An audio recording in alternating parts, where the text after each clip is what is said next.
Greetings and welcome to Conversations, bringing the world into your living room from the JCC of Metro Detroit's Cultural Arts Department. My name is David Silverman and I work at the JCC of Metro Detroit. Tonight is the second installment of this ongoing series, and we hope you'll continue to join us for interesting conversations well into the future. While you're here at our YouTube channel, please subscribe, like this video, and click the little notification bell so that you always know when we add a new video or live virtual event. Another great way to stay up to date is our website, culturalarts.jccdet.org. You can also find that link in the description of this video.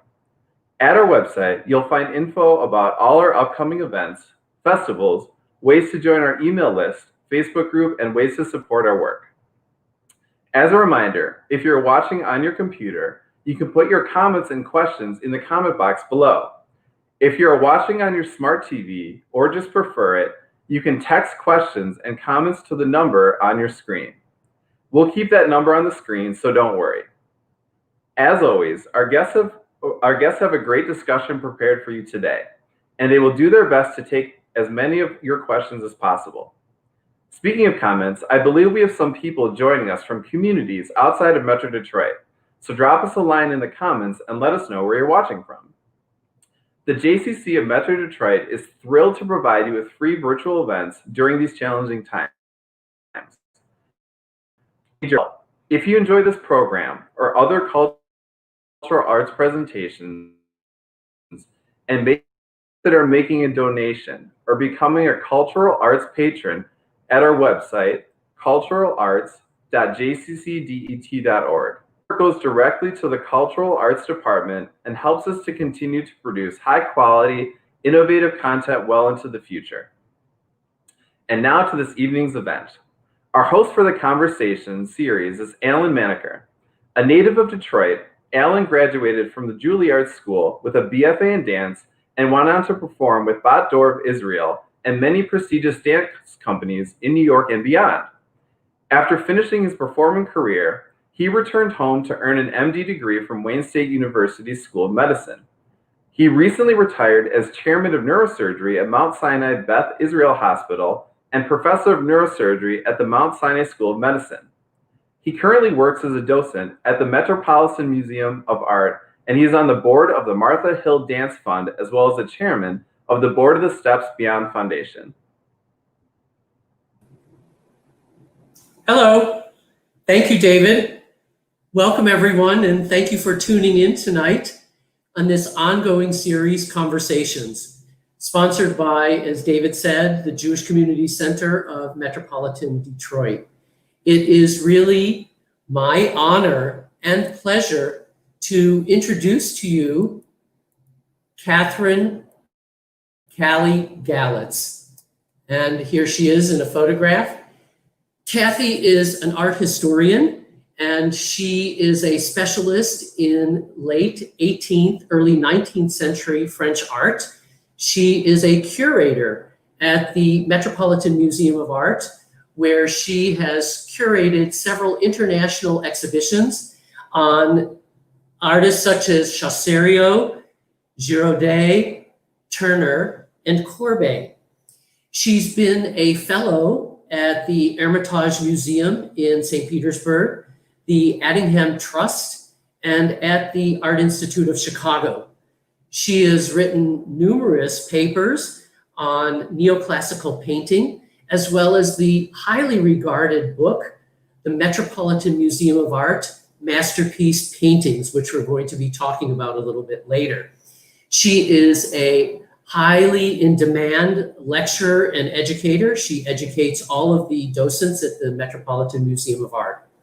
She received her PhD in art history from the Institute of Fine Arts from New York University and earned her MA from Williams and her BA from Smith College. She was a visiting professor of art history at New York University and taught at Hunter College. And so without further ado, hi, Kathy. Can you hear me there? Hi, Allen. I can. Can you hear me? I can hear you. Thank you. You too. Thank you. So, Kathy, the museum has been closed since March 13th. How are you holding up through all of this? What's going on? How are you holding up? Well, it's like everyone, it's just a bit surreal, and trying to maintain contact, as we all are virtually. But I certainly miss it. I miss, in no particular order, I miss my friends and colleagues. But I also miss being around the art, just being able to walk out in the galleries and be surrounded by art and look at it and take it in. That I really, really miss. That's something that all of this virtual stuff, as great as it is, it doesn't replace that experience at all. Right. But from what I see, you've been very busy virtually, yeah? Yes, I have. It's amazing. Just pivoting and doing everything virtually with platforms like this. It's pretty incredible that, you can stay connected and stay teaching, but doing it virtually instead of in person, in reality. But I miss the in-person exchanges. I miss those. I'm sure. But this is good. This is good. This is great. So I hope before I brought you on, you had the ability to see the photograph that I posted up of you. That is you, I believe, in the Pissarro Gallery, yes? And I love that. It is. I love that photograph of you. You look so happy. You're like in your happy place, which sort of leads me to the question. It leads me to the question, what about art makes you so happy, Kathy? Well, first of all, before I answer that, I have to give credit to my colleague, Met photographer Eileen Travell, who took that photo in 2016 to use for the Masterpiece Paintings book. And I have gotten a lot of mileage out of that photo in many repurposings. And I'm very grateful to, a friend Eileen, who took this picture and I think really kind of captured the absolute pleasure that I feel in one of my favorite galleries, in the museum. And so now you want to know what makes me so happy about art. I think it's being connected to different cultures, different moments in history, vicariously being able to go someplace by looking at a work of art. In that gallery with all those Camille Pissarro paintings, they're views of Paris. And Paris is one of my favorite places in the whole wide world. And to be surrounded by Pissarro's paintings of Paris, I mean, what more could I ask for? How could I not be happy? Does it take you right there to Paris? It does. I mean, because, we know where Pissarro was when he was painting some of those views of the Tuileries Gardens. We know he was on the Rue de Rivoli, and I just think, I walked along, that street, and I even know, the hotel that he stayed in to paint some of those pictures. So, yeah, I mean, to feel that connection with art, and I think that's the beauty of art, is you can feel connected with an artist in a time, more than 120, 40 years after it was painted. That's one of the. Well, so was art and art history always an interest of yours from a young age, or did this develop over time? It's something that it definitely developed over time. When I went to high school, we didn't have art history classes in my high school. We had art, but not art history. But I loved French, and I was taking French classes. And once, for one of the classes on French culture, my French teacher brought, this sounds very cliched and corny, but it is absolutely true. She brought a calendar of Impressionist painting to talk about French culture, and we listened to Debussy and talked about the Impressionists. And I remember thinking, wow, I really like those guys. That's interesting. And then when I got to Smith and they had a survey course in art history, I took it my sophomore year. I mean, I did not go to Smith thinking I'm going to go there and I'm going to major in art history and I'm going to be a curator and that's that. Not at all. Not at all. So it was really sophomore year when I took the survey course. I was hooked. I thought I was going to be an English major actually, but did not do that. It was art. So the calendar changed your life?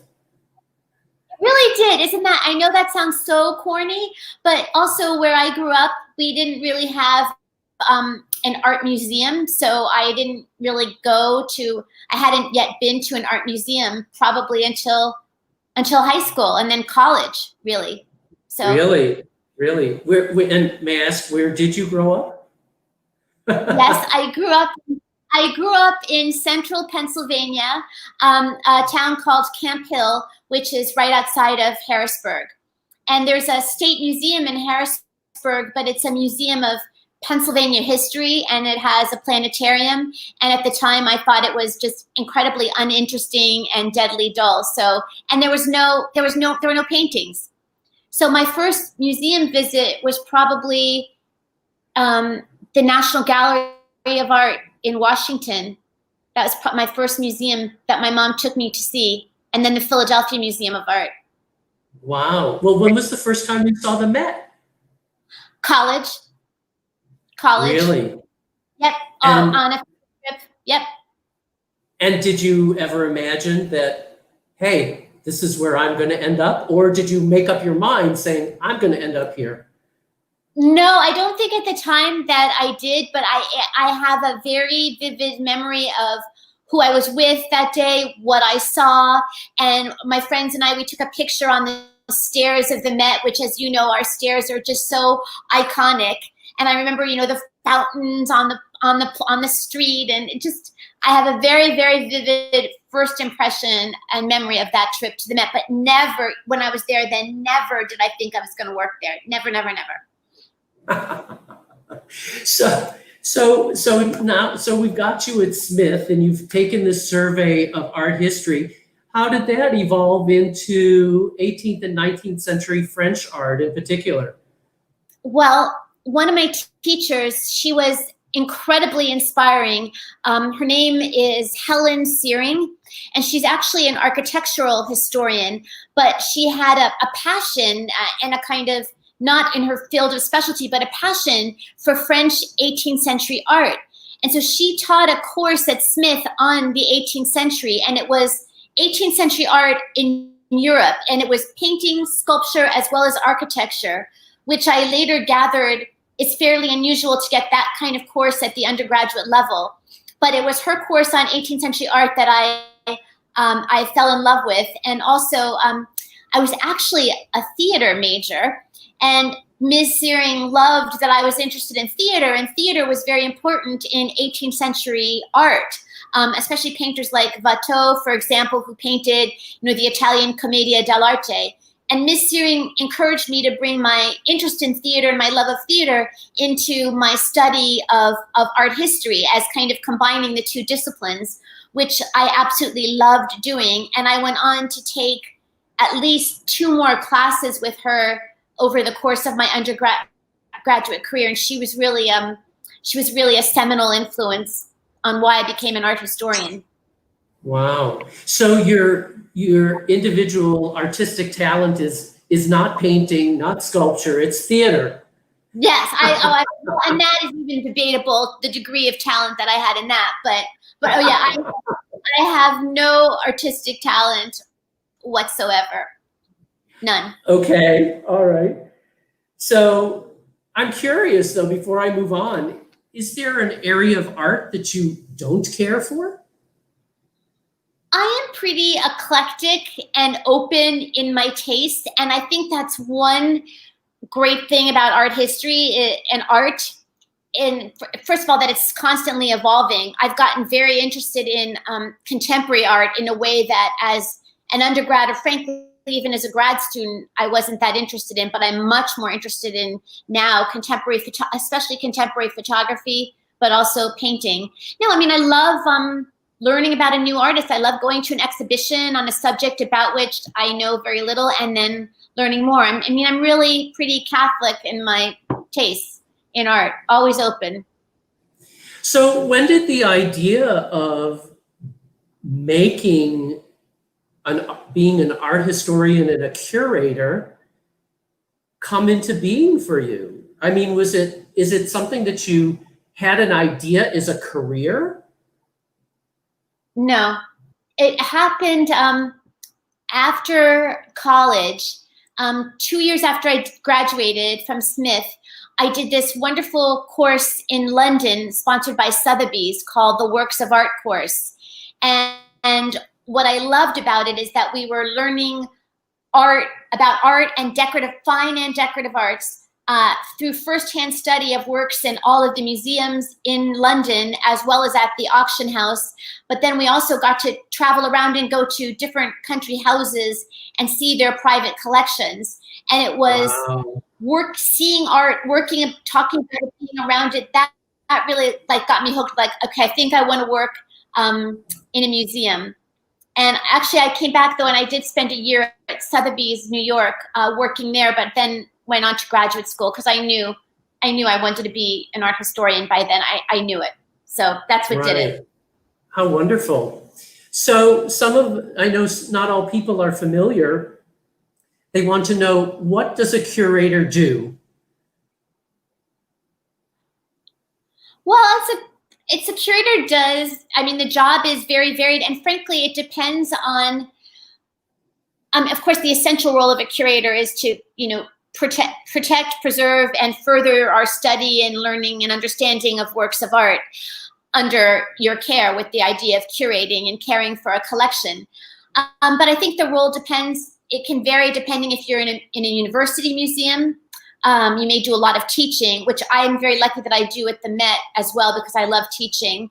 If you're at a smaller museum, you may be a kind of Jack or Jane of all trades and be responsible for a very broad swath of a collection, or maybe even an entire collection that spans a great range of materials.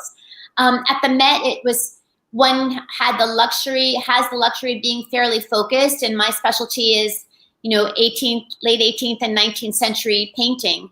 And my colleagues and I at the Met can be very focused in our areas of specialization. So it's, in addition to caring for the collection, installing works, acquiring works of art, adding to the collection if you're in a position where you're able to do so, preparing exhibitions based on works in your collection, cataloging your collection, studying it, learning about it, working with, at the Met. Another great thing about the Met is that I've always loved is that I feel like my colleagues are like the best at what they do, and the leading experts in their field. So I love learning from my colleagues. So, at the Met we have conservators, and I love learning from them and looking at paintings with a conservator. We also have scientists who bring an entirely different body of knowledge to an understanding of works of art as physical objects that I find absolutely fascinating as well. So there are so many different components of what one does at the Met. In addition to teaching, lecturing. Yeah.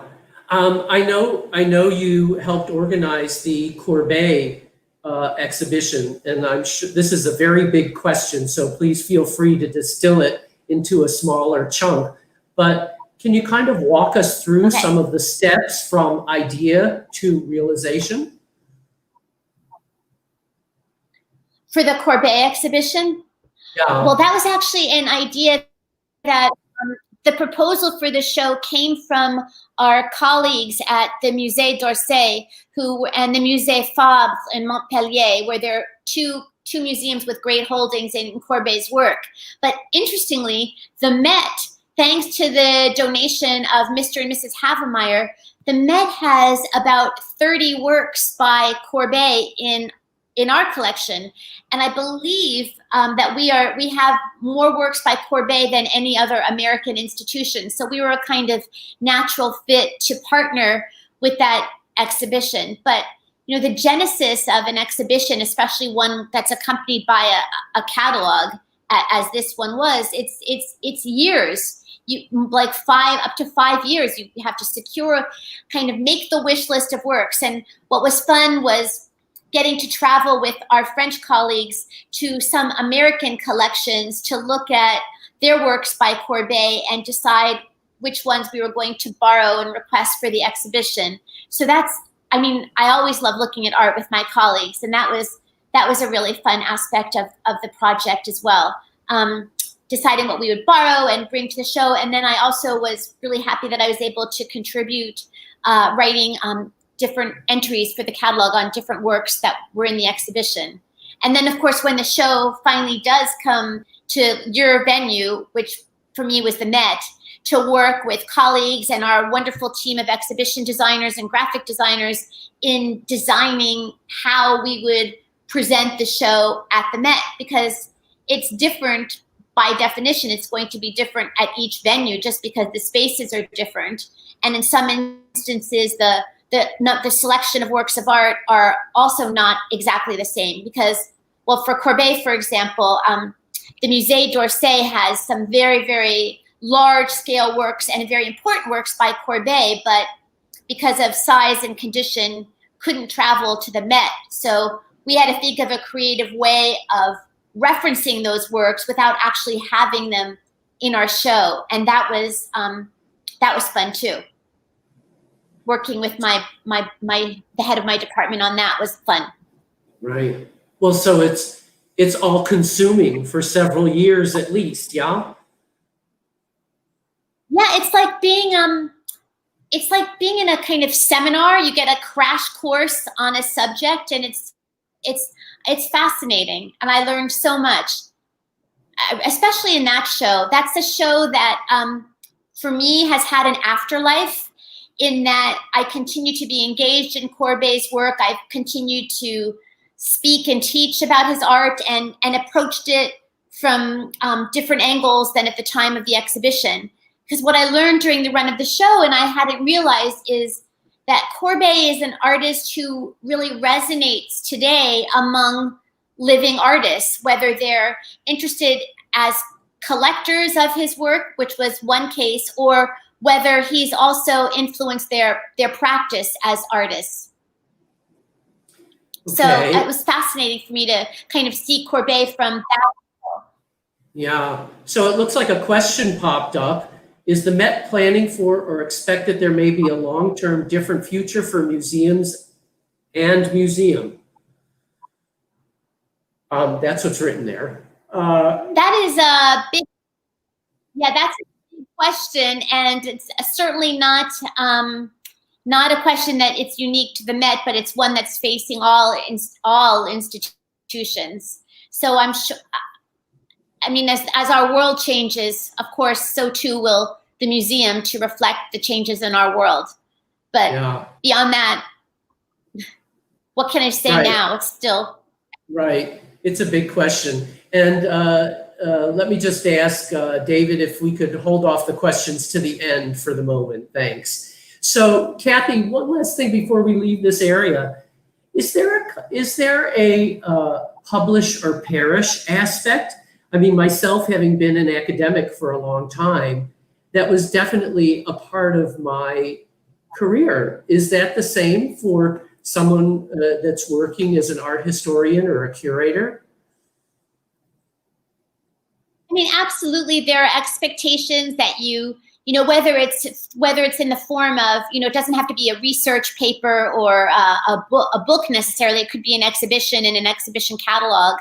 But we're expected to stay abreast of developments in our field and to contribute to our field. That's something that's very important to me personally, is to remain actively engaged as a scholar in my own field, which is my own field of specialization, which is late 18th and 19th century French painting. So that's something I continue to do it because it's very important to me. Got it. So, Kathy, you are a renowned teacher of docents, myself being one. You were, of course, my teacher and mentor. And so I really want to, with your indulgence, tell a little story. And so I'm actually going to share my screen. Okay.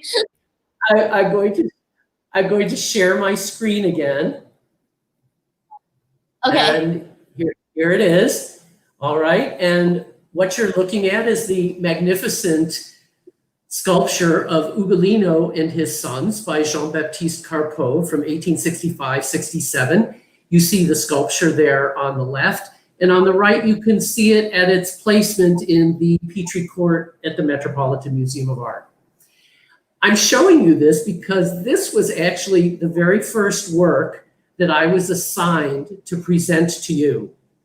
And we all know that you have very exacting standards for presentation. And so I went home and I did all of my write-ups and research, and I put together my presentation, and I was all set to go. And when I come to the museum from my apartment in Lower Manhattan, I take the subway up to the west side and then walk across Central Park to the museum on the east. I was so nervous. I was just beyond nervous. I actually had to stop and do my entire presentation talking to a tree. Now, I know in New York City, talking to a tree is maybe not the most unusual thing you'll see in a day, but it was pretty strange to be talking to a tree while everybody was walking by.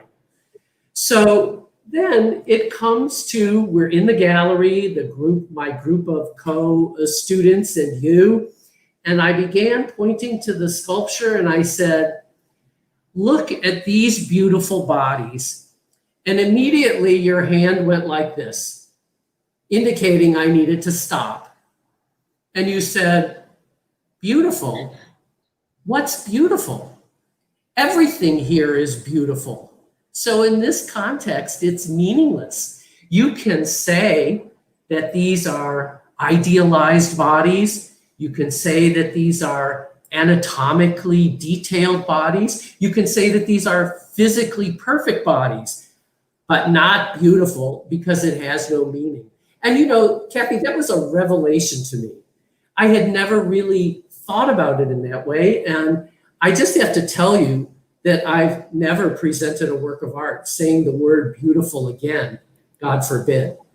So I have to ask you, do you have a personal philosophy about the way a work of art should be presented? Well, I mean, it's not, I teach and I represent the museum in the way that, we at the museum want our works to be taught and talked about. But, in terms of in teaching, what we emphasize is that, material has to be presented in a way that is scholarly, of course, but also engaging and accessible. And accessibility is key. It's not scholarship, and I don't mean by accessibility, Alan, not dumbing it down. It means making it accessible to our broad audiences and visitors.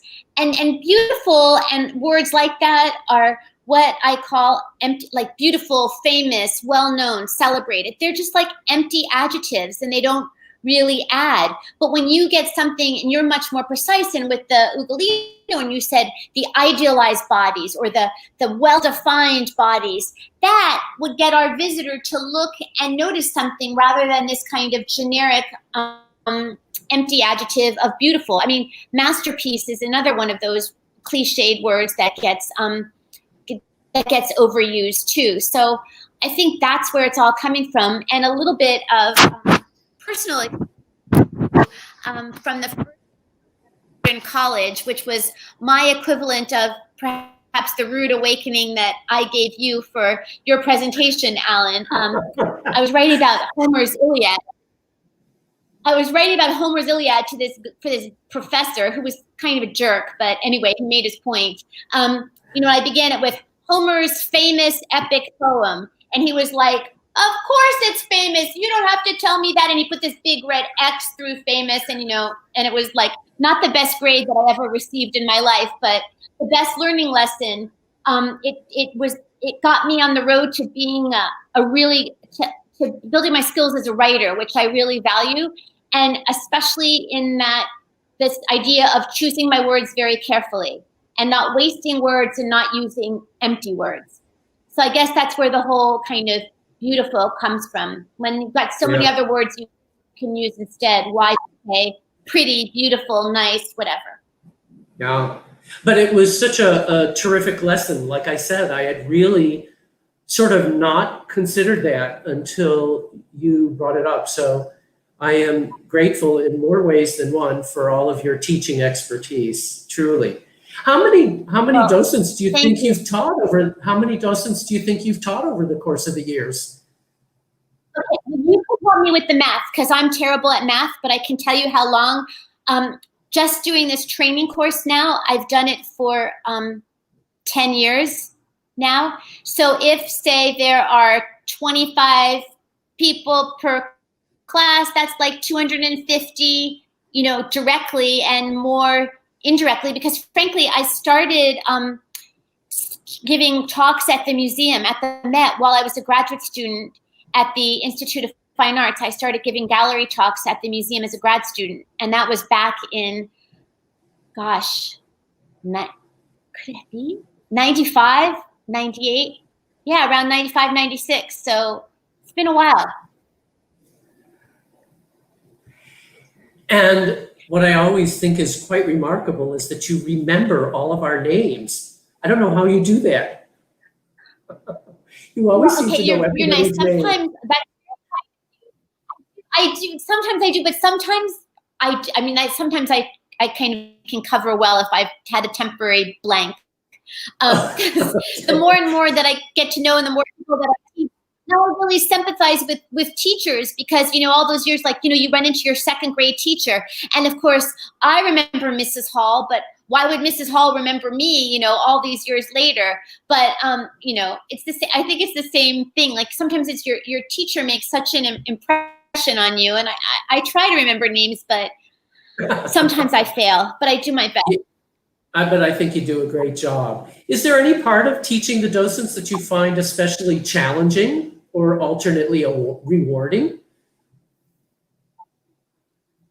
I'll focus on the rewarding. I have to say, this experience for me has been such a learning experience, because I think I have learned I'd like to think I've learned as much from working with all of the docents at the museum as they have learned from me, because so many of you bring your own life experiences and knowledge, which are very different than mine, right? But you're bringing that to the table and getting to know all of you, and so many of you who have continued to have successful careers in your own fields, and bringing that into the museum. And I feel like I've learned from all of you in that experience as well. And so I've learned as much from you, I think, over the years, and I find rewarding, and it's really broadened my horizons too.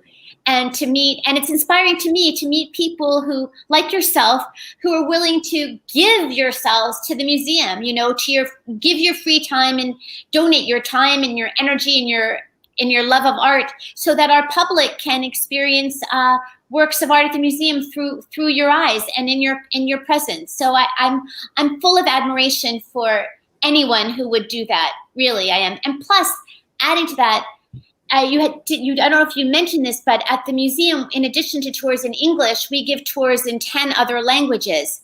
So the guides that I've trained who offer tours in Chinese, Japanese, Korean, French, Arab, Italian, they have to learn. I cannot speak all those languages, so they learn from English from me, so not necessarily in their native language, and then translate it and then give it to our visitors live in all of these other languages. And I'm incredibly in awe of that. I really, really am in awe of people who can do that, and admiration. I just have to say, from the other side, I don't even think about it as giving of my time. I feel like it's a privilege that they let me do this. It really feels like a privilege to be able to do this, to go into that museum and just be there, and so it's really very special. I want to move on to another topic. I want to share my screen again for a moment.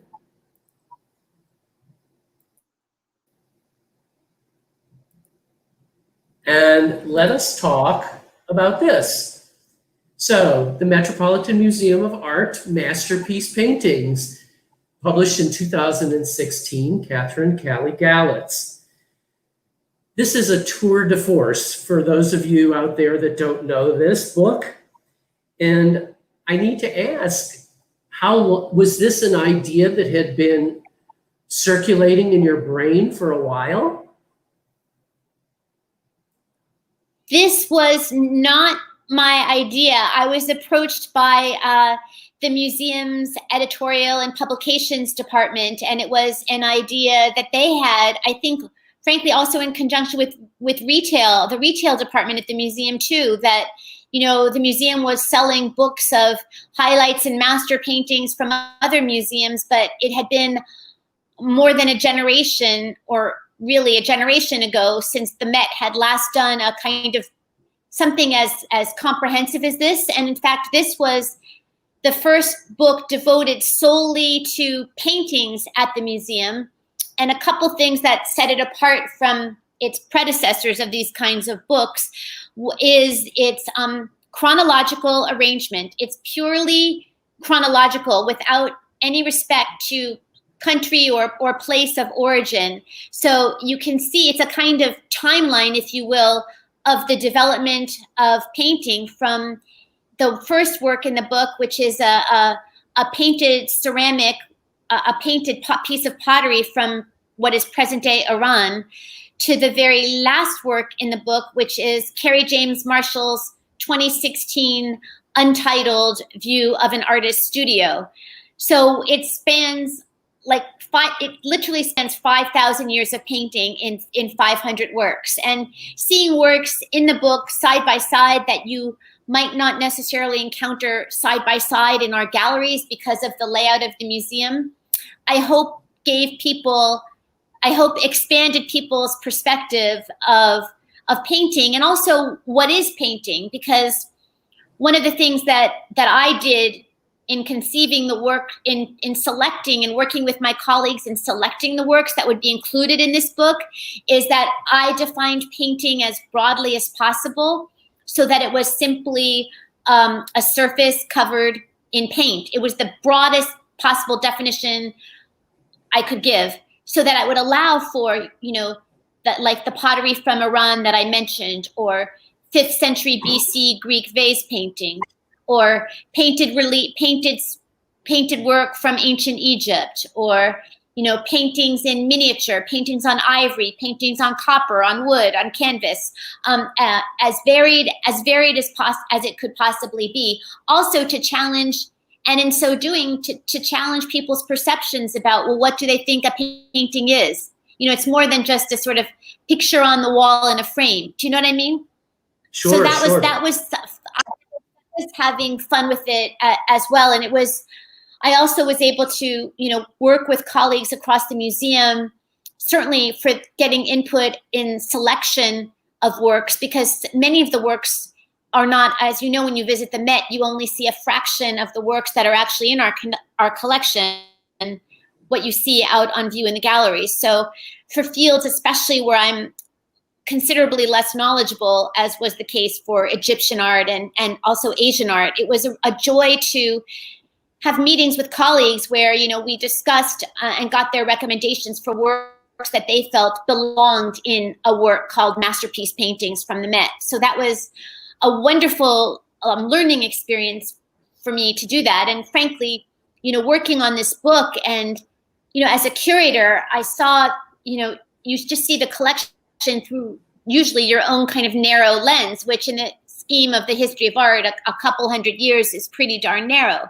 But working on this book and having conversations with colleagues, it broadened my perspective to what our collection contained in terms of painting to be so much more varied. And I think it made me a better art historian, a better writer, and frankly, a better teacher. Because with this awareness of the collection, I'm able to see holistically across the museum rather than a sort of single narrow area. And it's just benefited me in all aspects of my work. So while it was a labor of love working on it, you know, I learned a lot too.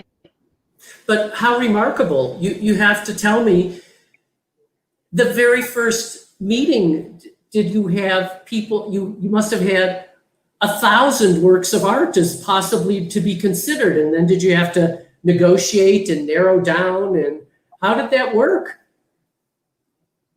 There was negotiating. There was some negotiating involved. And also, I mean, we also took into account from a marketing retail perspective too. We wanted to be sure we included works that are perennially popular with our public. Works like, Loitz's Washington Crossing the Delaware, which is an absolute iconic Met work, but is it really one of the greatest paintings of all time, in and of itself? No, not in my opinion anyway, but, as an icon of the Met and a sort of icon of American history, that when you see Washington, this image kind of comes into your head, and how often has it been referenced in popular culture? So that went in the book, but some choices were like no-brainers. Oh yeah, this has to go in, and others, like sometimes the discussion got, was a little interesting because it also made me aware of the vagaries of taste over time.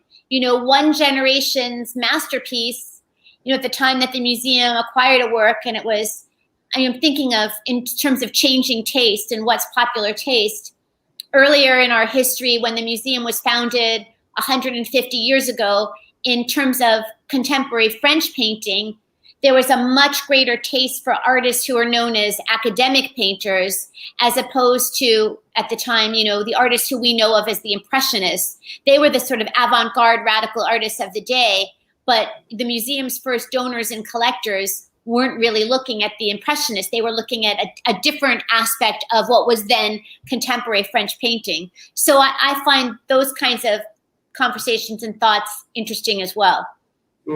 Did you at least get to choose the cover of this beautiful Princess de Broglie? Oh, no, I worked with colleagues to choose the works in the book.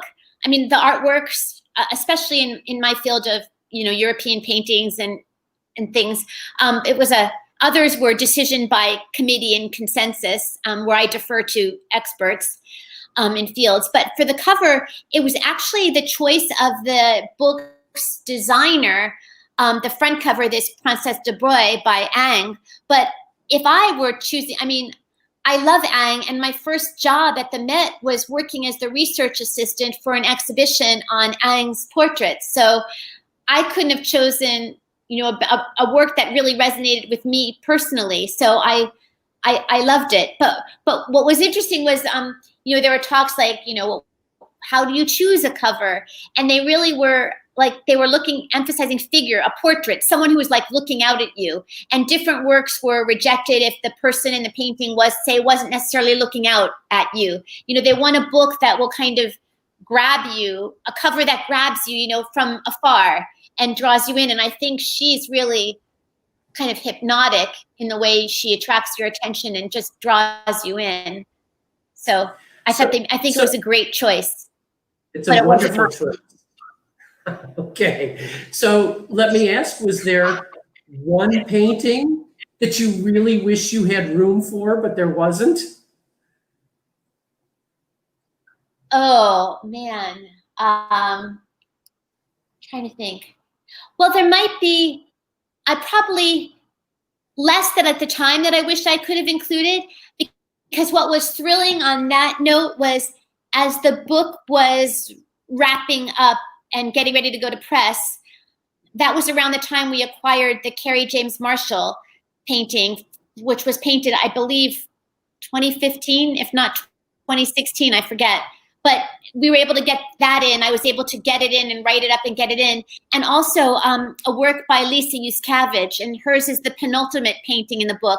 That too hadn't even gone on view, but had just recently been purchased from a gallery exhibition in New York City. And I actually saw that painting on view in the gallery during the show, and the museum subsequently acquired it. So I was thrilled both to be able to add it to the book as the work of a living artist, but also of a woman artist too, was something that really resonated with me. So I think, if anything, if I could say what's missing, I mean, is, since this work went to press and is published, the museum has acquired other works of art that I'm like, oh, too bad we didn't have that, that Van Dyke when I was writing the book, or that surely would have been in. So, but those kinds of choices and decisions, that'll be left to the next person who tackles something like this in, 20 years from now or whenever that may be. But I'm happy with it was at the moment. Well, maybe that's volume 2 for you, Kathy. We'll see about that, Alan. We'll see. So, you know what? For those of you that don't know, here it is. It's a masterwork, and it's a big work. And certainly you can see it and acquire it on Amazon and at the Metropolitan Museum of Art store.